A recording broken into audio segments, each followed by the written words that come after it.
Thank you for joining us today for our webinar. We're excited to have you with us. My name is Amy Perkins, and I'm the Marketing Manager for Early Childhood Assessment Tools here at Brooks Publishing. Today's webinar is on using the Social-Emotional Assessment Evaluation Measure, or SEAM for short. We're happy to have two of the SEAM developers, Jane Squires and Misti Waddell, here with us today to give an introduction about the tool. Before we start, I'd like to go over some quick housekeeping tasks. All of the attendees will be muted for the webinar, but if you have any questions during the presentation, you can type them into the question box.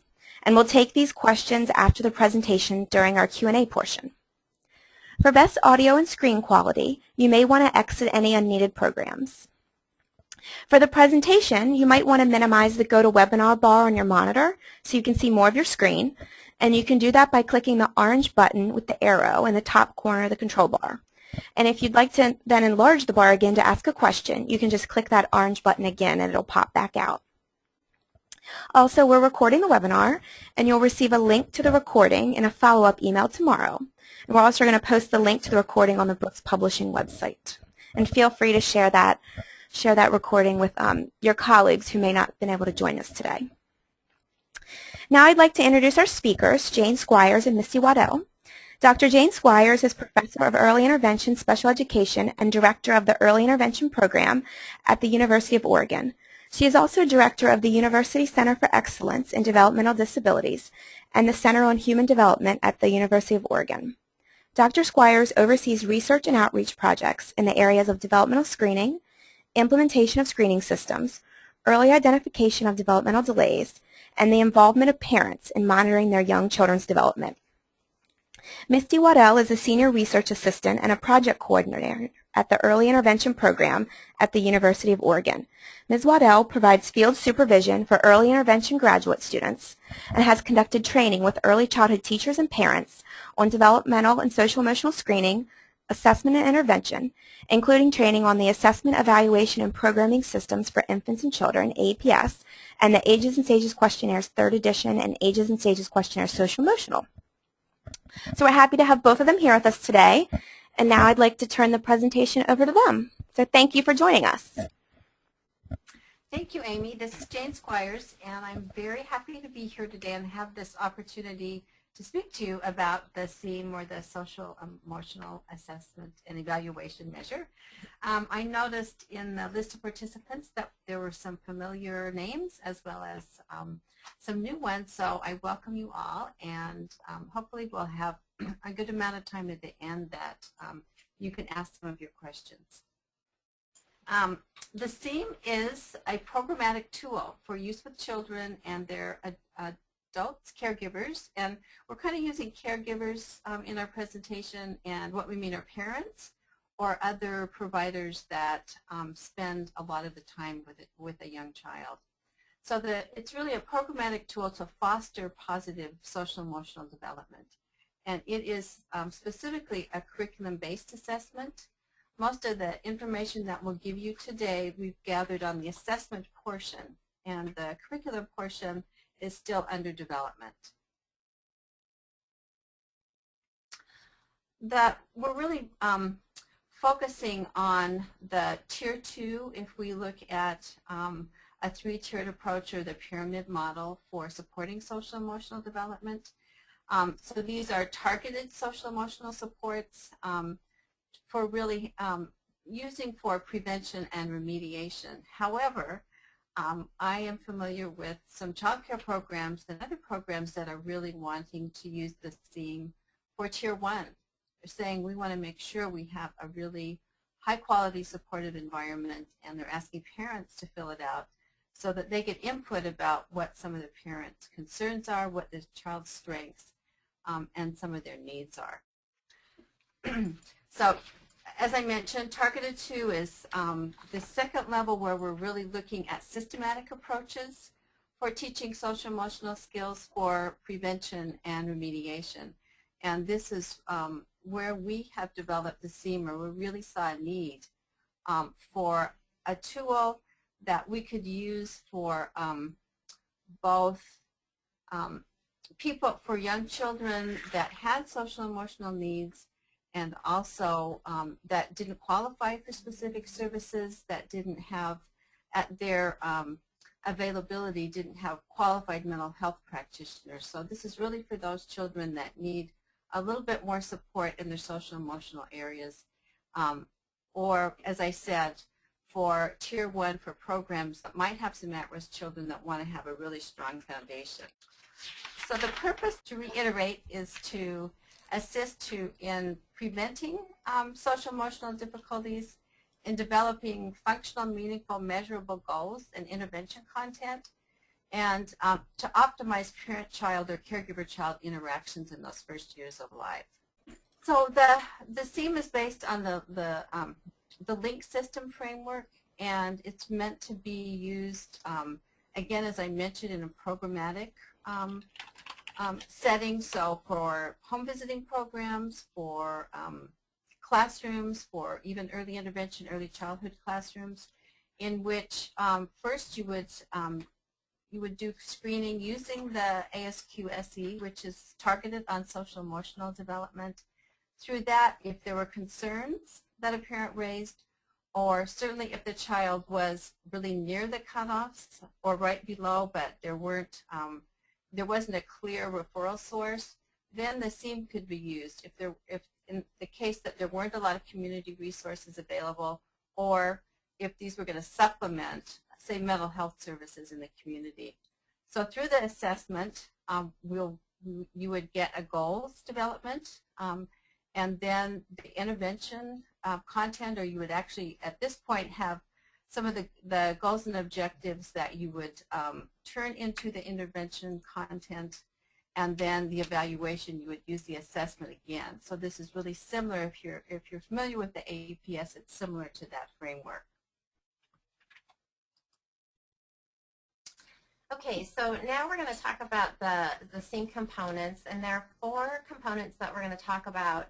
The SEAM in the SEAM with Ages addresses really the child's social-emotional development, so we're looking at those behaviors for young children. The SEAM family profile is designed to really look at the knowledge and skills of the parents or caregivers and their ability to support their child's social-emotional development. It also focuses on a parent's ability to really foster, healthy and positive parent-child interactions. The final component, the environmental screening questionnaire, we don't have a lot of time for that today. We'll just touch on it a little bit at the end.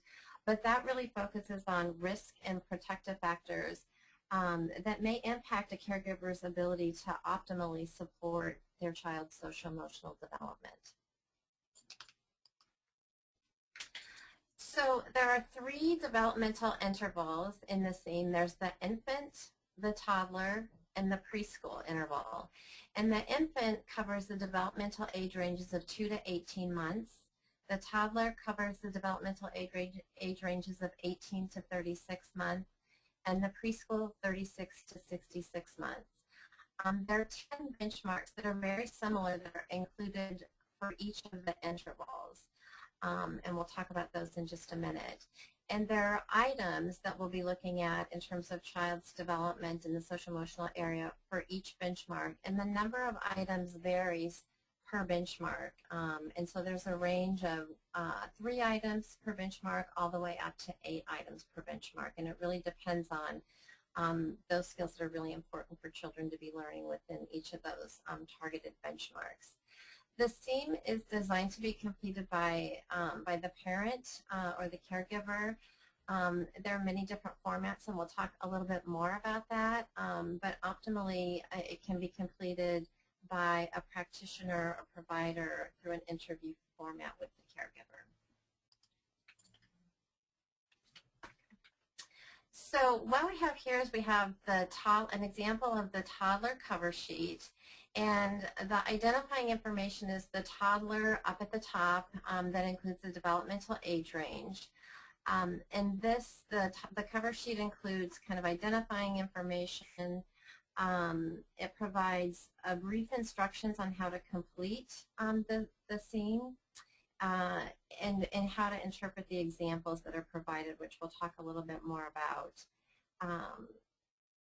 And so there's also included, you'll see there's a definition of each of the 4 response options that are included. and it really talks about kind of focusing on developmental competency rather than specific chronological ages. So the generic cover sheet was designed so that for programs that might be working with children with special needs that might have more significant delays, we wanted an option to be available so that you didn't have to include the actual interval. So this, for example, there is no developmental interval or the age ranges.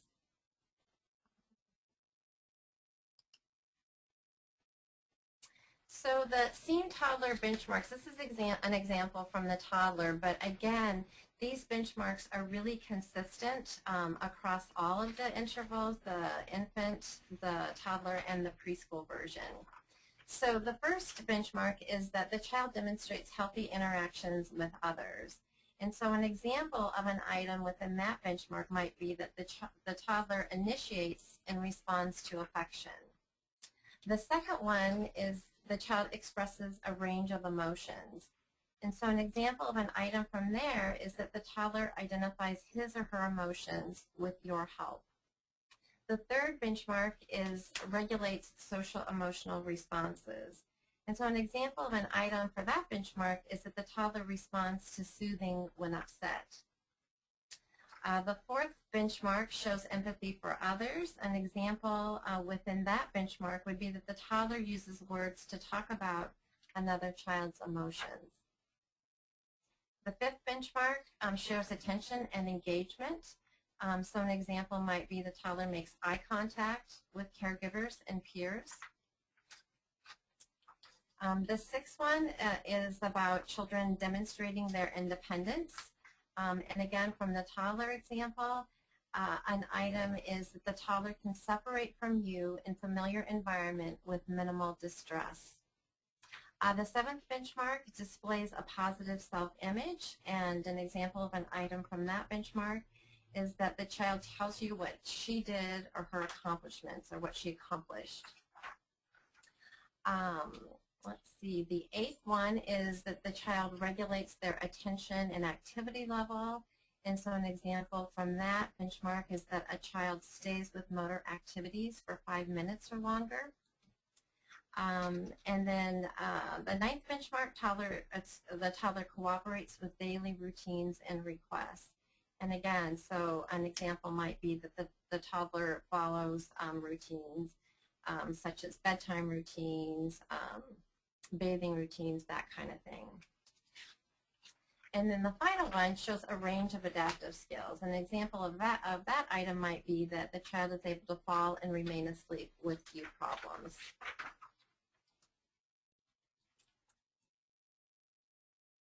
Okay, so the SEAM for each assessment item, it allows the caregiver, the parent, to rate a child's performance using the 4 response options, and we'll talk a little bit more about those response options. It allows a parent to indicate whether this item is a concern for them. It also allows them to identify an item or to select an item as the focus area. So we learn a lot from those parent concerns or things that are important to them. So for each of the SEAM items, they might be able to, they might target that as a focus area or possibly an intervention goal. So here are 5 of the benchmarks, and what this slide shows is that there's a different number of items within each of the benchmarks.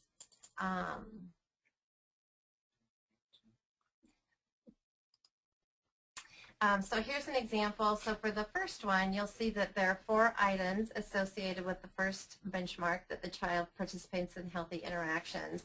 On the third one, there are 3 items. Then you look down to the 5th one, there are 5 items for that benchmark. So again, we talked about it varies the number of items per benchmark, so anywhere between 3 and 8. So here is an example of the assessment item. And so here we're looking at the benchmark, toddler participates in healthy interactions.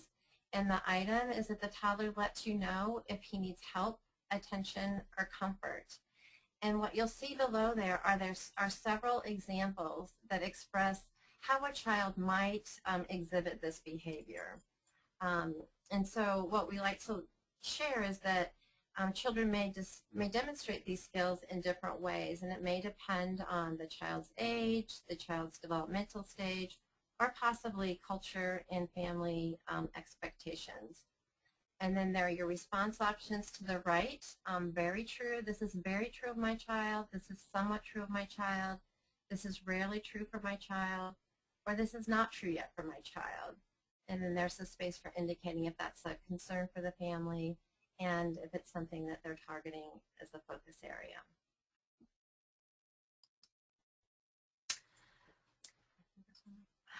So here is an example of the SEAM with ages. And so the SEAM with ages includes ages for each of the examples. And this is designed primarily for providers to give them some guidance for sharing this with families, sharing with them what some examples might look like, what might be expected at different ages, and to really kind of show that developmental sequence in terms of how social emotional development comes about over time.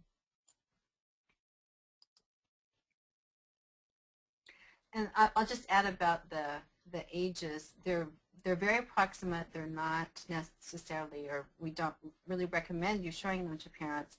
But I think that even some caregivers aren't quite certain when some of these items might, when it's a typical time.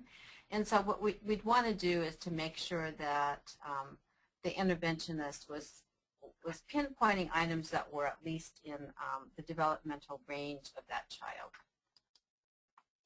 So to administer it or to sit down with a parent to complete the SEAM, you'd first want to let them know kind of what the process was, what you were going to do, and then after they had completed it, when you had some of the pages as Misty just showed you with the results, then you'd kind of review these and pick out for the parent, you know, some of we try to be very strengths-based, so we would start with the strengths, and then what might be some concerns or some potential intervention targets. So pairing that first step, identifying how, what would be the best way to complete the SEAM. It needs to fit. If your program had a certain requirement, we recommend you sit down with the parent, either in a home or a center environment with not, you know, a lot of time constraints, as well as having the parent have the intention to complete the SEAM. Hopefully not a lot of children and siblings, although sometimes that's not possible. Home visit, parent-child groups, so that a parent-child group could do it together, the items, and talk about some of the skills that their child has, their strengths, and what might be some of their needs or skills that they would like their child to obtain. And sending it home, having a family do it on their own, again, that has to be done very carefully. We recommend that it's done with a provider, sitting down together in most circumstances. It could also be used in a center-based program during parent-teacher conferences. And here were some of the purpose and the procedures are enumerated, and there is a guide that goes with the SEAM that Amy will probably talk about at the end.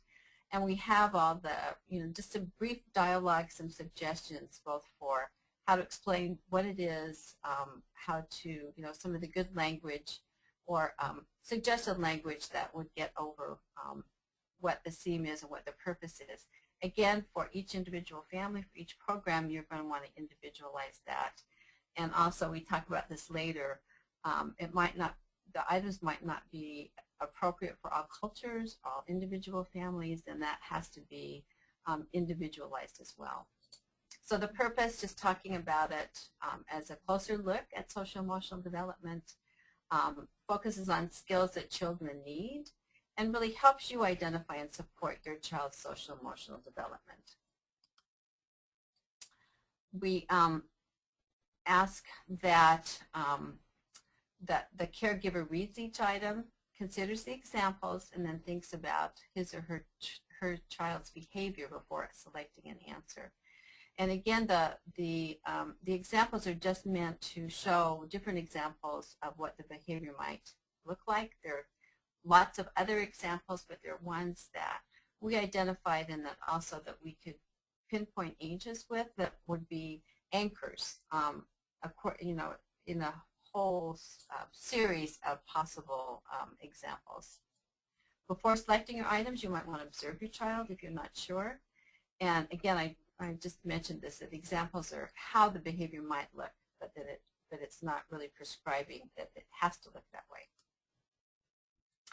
The response options, which you saw already in the sheets, there's 4 response items, very true, and that means consistently or most of the time.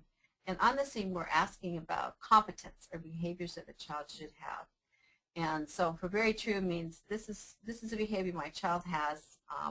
They do it most of the time. I feel good about it. Somewhat true is they have that behavior, but it's not consistent. It might be emerging. It might be that the child doesn't quite have the self-regulation skills to do it all the time. Rarely true means just once in a while. And then not true is that the child does not show that skill as yet. We ask that you talk to the caregivers about their personal experiences and what they know about the child.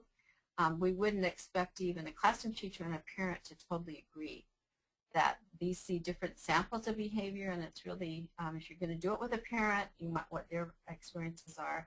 And the teacher can also do that, do the SEAM on the behaviors that they see a lot in the classroom, and that during a parent-child conference might be, or teacher-child conference might be just a way to organize a conversation, not that one is right or one is wrong, but just to organize some of the visions that different people have of this child's skills. And there's also a place on the SEAM form to indicate if the item is a concern, and also if you want it to become a focus area or a goal that you would like the teacher and you to work on together. So the SEAM and the family profile, which we haven't shown you examples of yet, but we will, can be completed by the caregiver. Again, the interview format is recommended, but it doesn't have to be just the parents. Family members, friends could be invited, and it could be done in a more relaxed environment. As we said, it could even be in a group where people were kind of discussing items and talking about their children and bouncing things off other parents. It should be tailored to meet the individual needs and desires of the caregiver.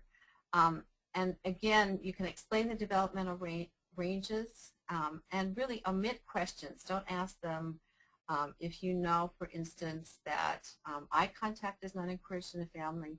Just say, we're going to skip these items, they're about eye contact.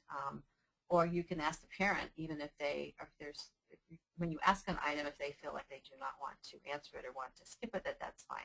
Because not all these items will be appropriate for every single family. So reviewing after you had a family, a parent complete one of the intervals on the child, then you can review the information. If you have it, if it's a teacher and a parent, you could explore the differences that they might see, have the parent discuss their concerns and what might be some possible resources and strategies that they need. And again, you could administer the SEAM family profile. Okay, so now we're going to just talk about a SEAM scenario with a little guy named Andrew. Andrew's a 2-year-old boy, and he lives with his mom and dad. Andrew was recently enrolled in a child care program that has a focus on social-emotional development. So this program offers the SEAM to all families that enter the program.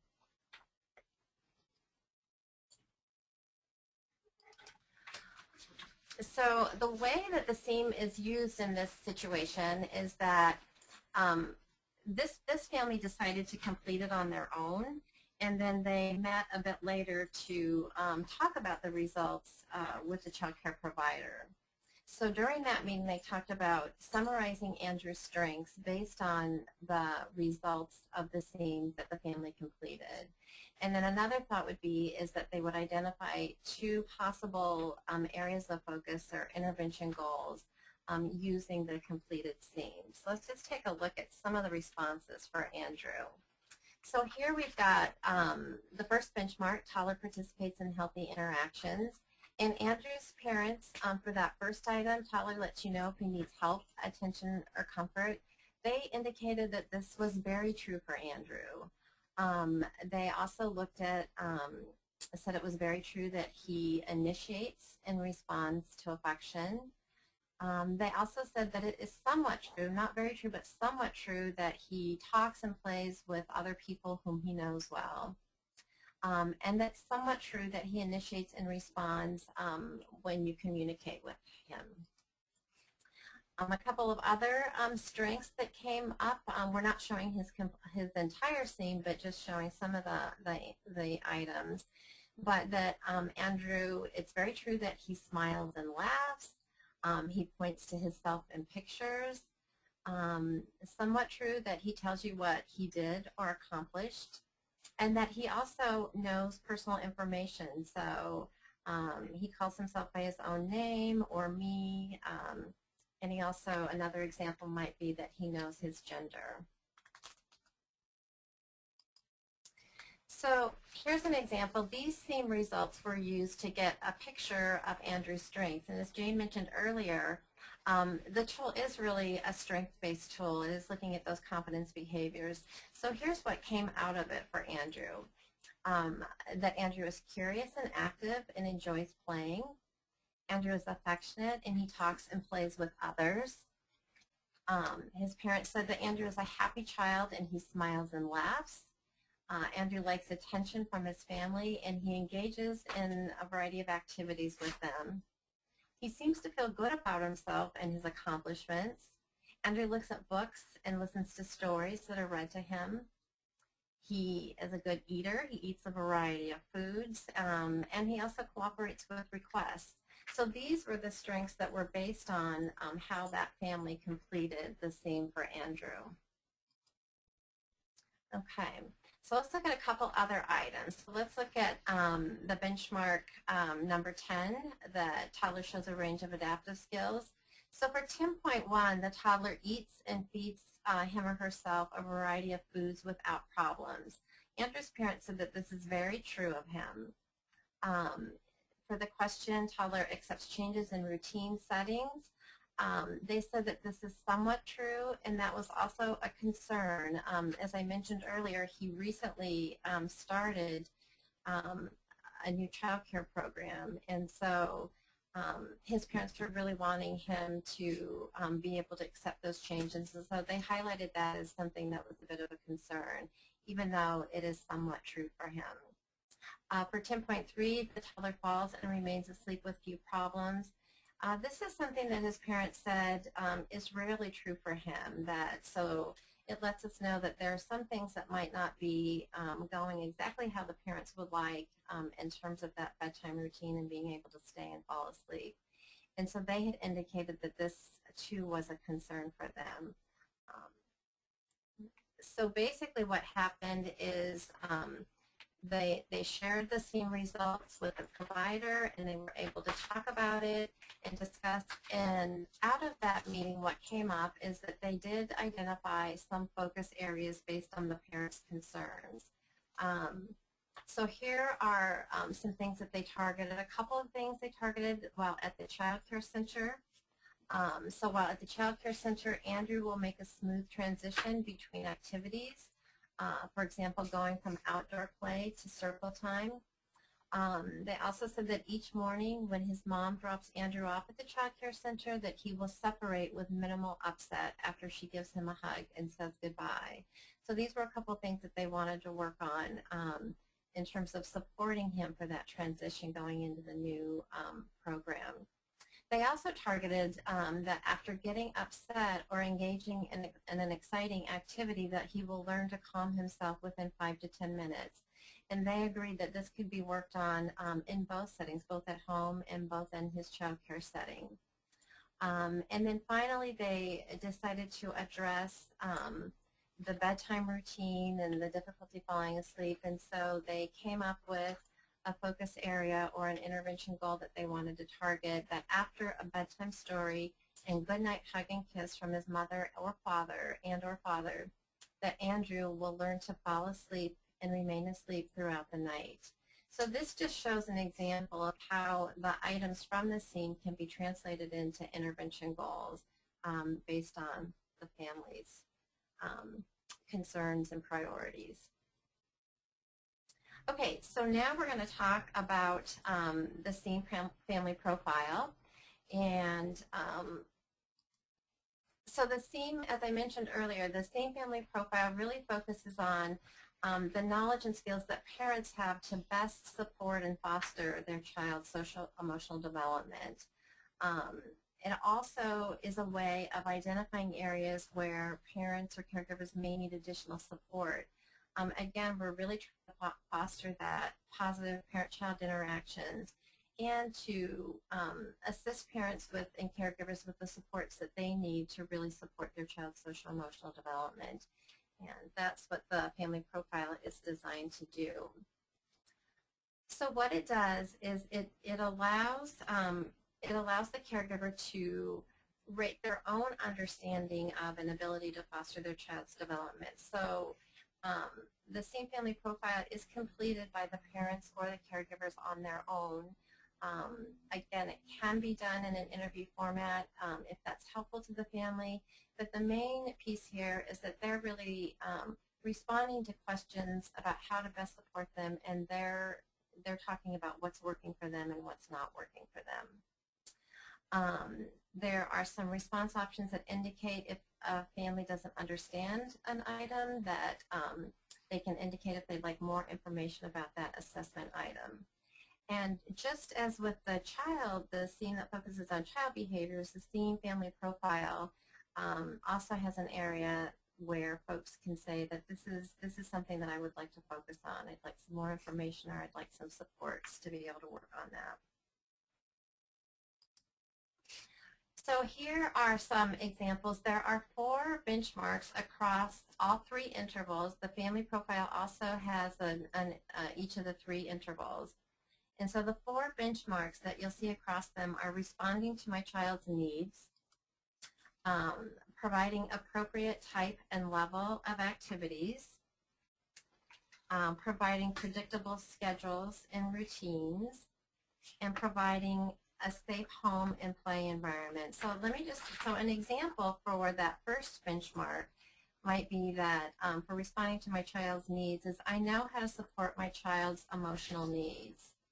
And for that second one, an example of an item in the family profile is I provide my child books, toys, and playthings that match her developmental level.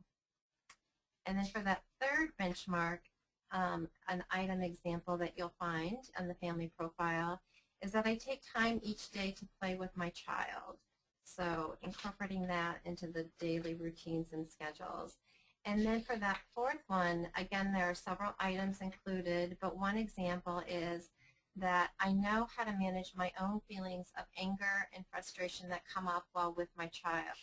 And so some of the examples for that might be I have a trusted person to call for help or advice if my child cries for a long time and I am unsure of what to do.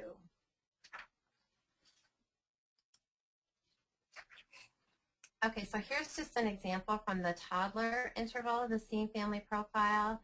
And this is the first benchmark, responding to my child's needs. And so this item is I understand my child's nonverbal communication and know how to respond.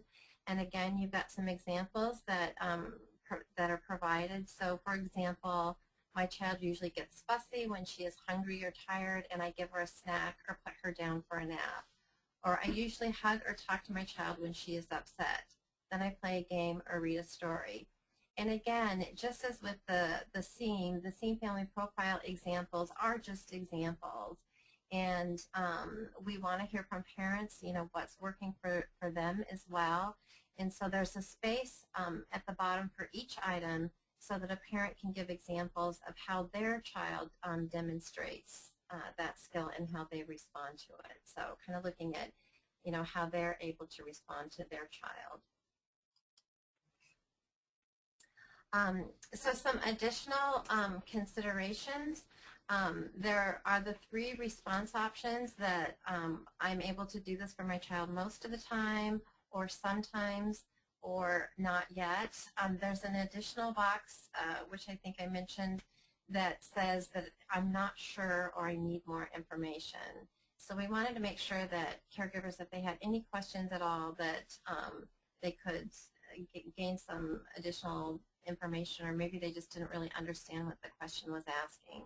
So there's a box that they can check to indicate that. And again, a triangle so that if they want to indicate that this is a focus area, so I'd like some additional resources, I'd like to really address this so that I can do a better job supporting my child with some particular items that are identified on the family profile. And as Jane mentioned earlier, just really considering the cultural appropriateness of each item. Parents have different parenting styles and cultural expectations about what's appropriate, and so we just want to make sure that that's honored for families, and that if there is any item that is not appropriate, that just could be deleted as well.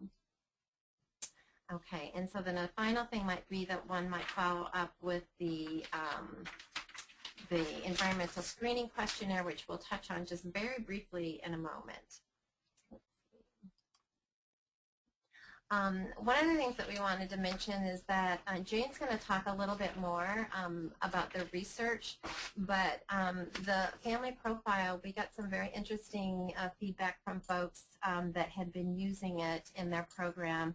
And a couple of things that I thought were worth mentioning is that one of the providers, who was an early, an EI, ECSC provider, said, you know, this is a great tool for identifying family outcomes. It's a way to have that conversation and to look at, you know, what are those needs and resources that might be targeted for family outcomes.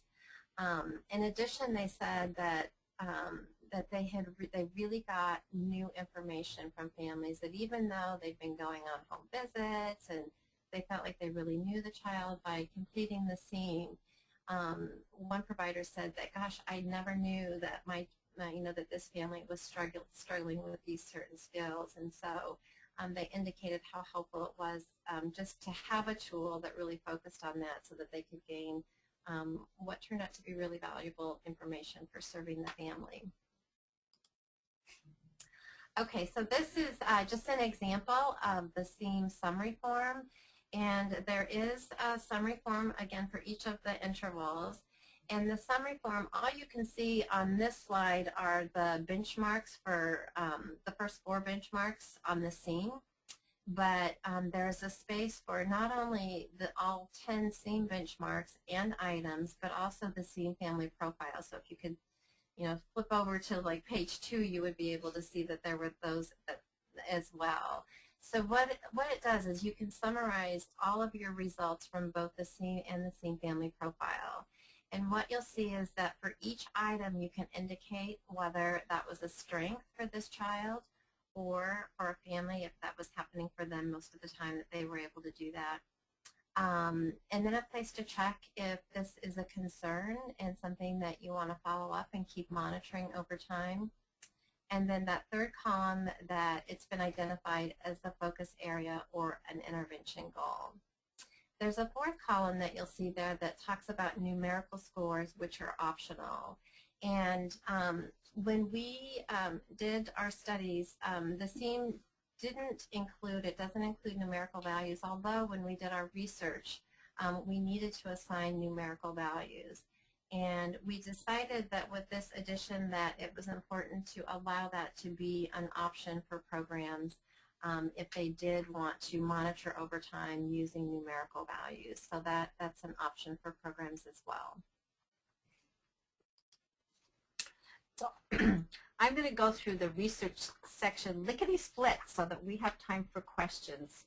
And this presentation will be available through the Brooks website afterwards, so if you want to go back and look at the research, you're welcome to do that. And I also It's fine if you email me and ask me other questions about it. So I'll just go through this.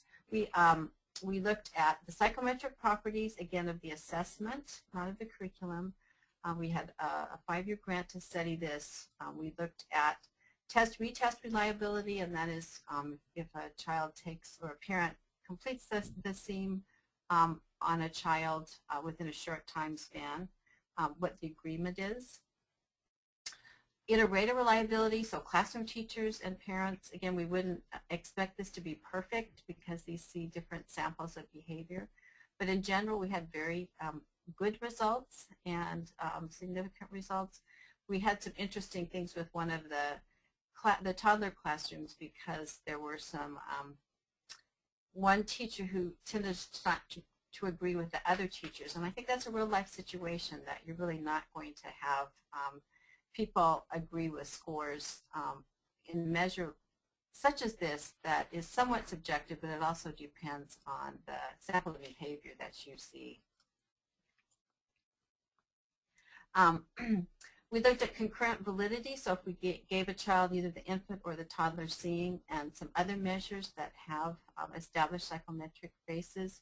This is a Devereaux Early Childhood Assessment, the Infant Toddler Social Emotional Assessment, and the ASQ SC. What is the agreement? We wouldn't want a perfect agreement, or we wouldn't need a tool like the SEAM. We had moderate agreement, and we also had with some of them they're negative correlations because the SEAM looks at competence, the ASQ SC, and the ITSE in some of those domains look at problem behavior, so that's why there's negative correlations there. We looked at correlations with age and with very positive results. So as children get older, they tend to have higher scores, or they can do more items. This was true for both the infant and the toddler interval. And I think this was the best information for us, is that people loved the SEAM, both parents. We asked them if it was the average time it took to complete. You can see there was just a little over 9 minutes. Were the questions appropriate? Items clear?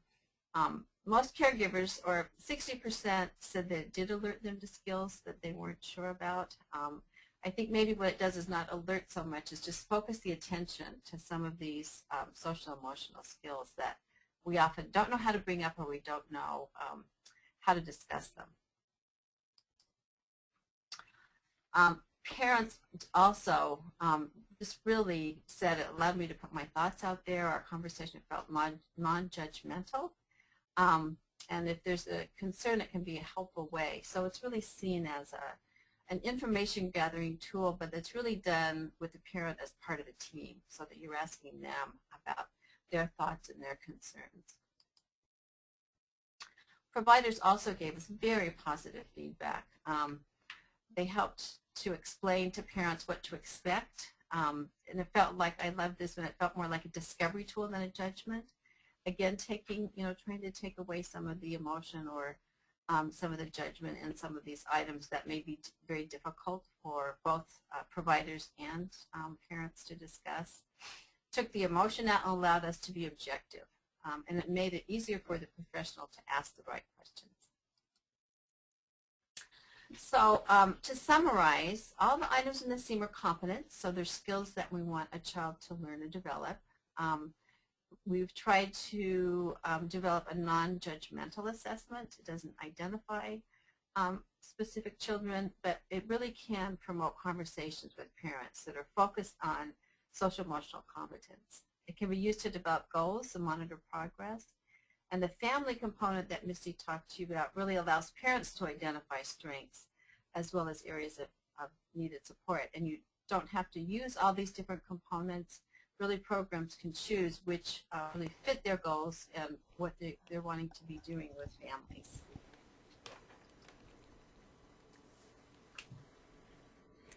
Okay. Great. Thanks, Jane and Misty. That was great. Before we're going to go into the Q&A next, but before, we just wanted to put up this slide on the screen. This talks about, as a special offer, anyone listening to the webinar or watching the recording, we're going to give you a 20% discount on the SEAM or any other Brooks products, the code and the expiration date are up on the screen. I also wanted to let you know that if you go to Brooks Publishing /SEAM, you can download samples of the SEAM form and the family profile form. So there's the complete form, so you can see all of the items and the benchmarks there. Okay, so I think now we can go on to the Q&A portion. So we're going to start with some questions that were submitted during the registration process. But if you have questions that you didn't submit already, feel free to type them into the question box now, and we'll try to get through as many as we can before the end of the webinar. So, okay. So there were several questions that were submitted during registration that were asking about how SEAM, how does it differ from the ASQ SC? So I think Jane and Missy, that's probably a good place to start. So how does it differ? How does it connect to ASQ SC? Someone asked how it would change your use of ASQ SC, or would it, now that SEAM's out? Okay. So the ASQ SC is a screening tool, and it's meant to identify children who are kind of either near, above, or below a cutoff score that might indicate they need a more in-depth assessment. So it's really to categorize children into either 2 or 3 groups, and to figure out who needs to go into the next assessment level, who needs more kind of intensive looks, who maybe could stay in the classroom but might need something like the SEAM, or the children who appear to be developing typically. So I think that I would recommend it's used kind of with the ASQ SC, where you give the ASQ SC first and then follow up with the SEAM for those children who are either near or above the cutoff scores. The SEAM is not a screening tool. As we mentioned, it's programmatic, so it's designed to be used in a program to help you with a day-to-day what you're doing with parents and families and young children, and what goals need to be targeted, and what skills really need to be worked on for this family. So it really helps kind of prioritize these goals and objectives. I showed you that at the first of the presentation, I think right before we lost power, the link system. So the ASQ SC would be the first tool, followed up by the SEAM for those children that were not referred out, and then you would do intervention and evaluation using the SEAM. So you can do all those different steps. I did want to mention that the ASQ SE is under revision. We're very excited. We've been gathering data for probably 5 years now, and sometime in 2014, so a year from now, we'll have a second edition of the ASQ SE. It will have a 2-month interval, so it can start at a younger age, and it also has added items anywhere from 2 or 3 to 5 or 6 that are related to more internalizing and also autism-related behaviors. So we're very excited. We've got lots of data, and we're looking forward to that being published and being available. And again, it will be a good fit when it's available to be used with the SEAM. Yes, great. Just to clarify, Jane, I think you said 2014, so I just want to make sure. So it's okay, 2015, so it's a year from now. It's not 2014. Thank you. 2015. We have I think one more question about ASQ SC, but first, someone asked a question about the format of the tool, and I meant to cover that when I got to that slide that had the picture of the book on it. So SEAM is sold as a book, which is the manual, and it talks about how to use it. And there's a CD-ROM that's included, so it's bound into the back of the book. And that CD-ROM has all the forms you need on it. So it has the SEAM with Ages, and the family profile. It has them in both English and in Spanish. And it has for all the age intervals. So I think that means there's 18 total forms. So there's a lot. So everything's all in that CD-ROM that's in the back of the book. And then we also will be selling just a PDF version of that. So right now you can pre-order like the manual, the physical copy, and the CD-ROM, which comes together. And then in another, I think, say the end of May, you'll be able to, if you want to wait and you want to order the just the PDF version, so you would just have a PDF file that you downloaded. Actually, it's a zipped file of several PDFs. You'll get PDFs of all the forms, and you'll get a PDF of the manual. So you kind of have an option. But it is all one purchase. There's no separate forms you buy. There's not consumable, like, printed forms you have to buy. You have the CD-ROM, and you can make as many copies as you want per site, per program. Okay, so just wanted to address that before people started signing off. Let's see. So someone did ask, would you always do the ASQ SC first, or is there any time you might just start with SEAM? Yes, you would not have to do the ASQ SC first. If you're working in a program that has children that have already been identified or that you know are at risk, that sorting process may have already gone on, so that you would just use the SEAM to prioritize what you were going to work on in the classroom or at home with the families. So again, I think it really depends on how the program's set up, what the philosophy is, the nature of the population served, as to whether you'd use the ASQSC first or not. But it's not, as I mentioned, none of these different components or requirements, they can be used just by themselves or in conjunction with other measures. Great, thank you.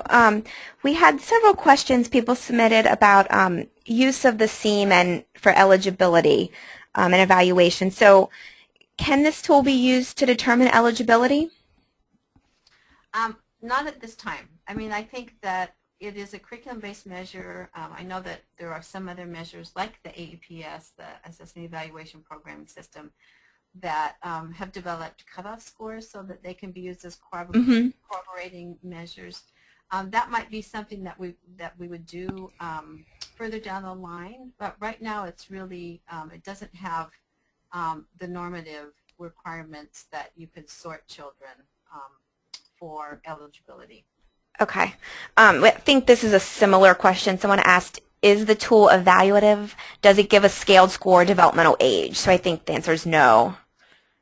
Right. As Misty mentioned, you can give scores, and I think we mentioned in the user's guide how to do that. But it's really meant as a programmatic guide. And if people have to do some sort of evaluation in a program, then they can use it for that. Okay. That's not the primary purpose. Okay. Great. Let me see. We had someone, when they registered, they asked whether the tool could be used by staff who work with children who have physical or mental disabilities.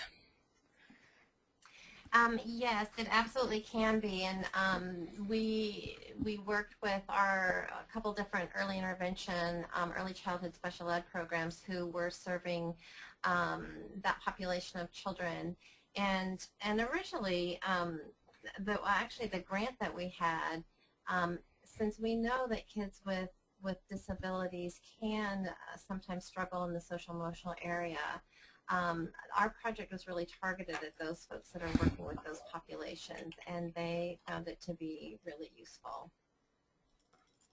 Great.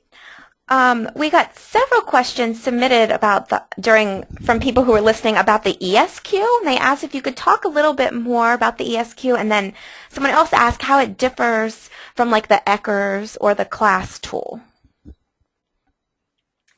So yes, I noticed that slide was missing, which was probably good since we were so short on time, but we did intend to talk a little bit about the environmental screening questionnaire, or we call it the ESQ.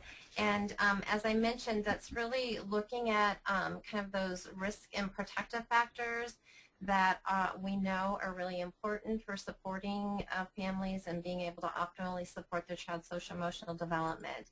So the ESQ, it looks at several different areas. It looks at things like education and employment.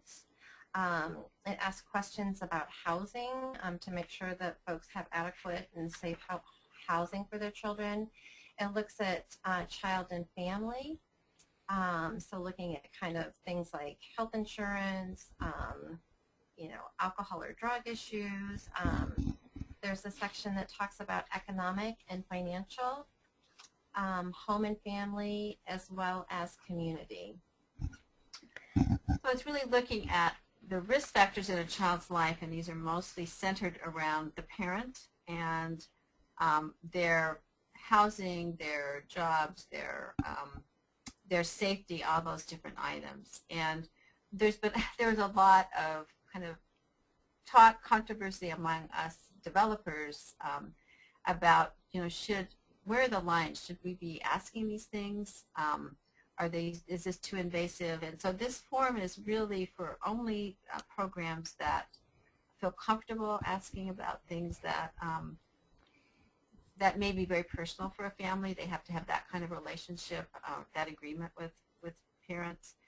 And what it's really looking at, it's a resource list. So you have this problem, let's get you these resources. So it's really helping families gather together the resources that they need. Because ultimately we feel like children can't prosper unless they're in really stable, positive environments. And we know that that's what's frustrating with many of the children that we teach, is that the families, for whatever reasons, don't have permanent housing, they don't have enough to eat, and it's really difficult to see these kids make progress under those circumstances. The Eckers and the Eiders and those are really looking more at classroom environments, or at the infant one is looking kind of at the home environment, but this is really looking much more at the family itself, and what are the strengths and what are the risks that that the family is experiencing right now, and things that we think have a large impact on the developmental outcomes of children. And the ESQ will be available on the Brooks website, probably as a download, hopefully in 4 or 5 months. Great, thanks. I think maybe we have time for just maybe 2 more questions. We had someone who's just submitted a question about training and asking, would providers need any additional training, or does the manual cover everything? And then there was a question about how would I obtain training?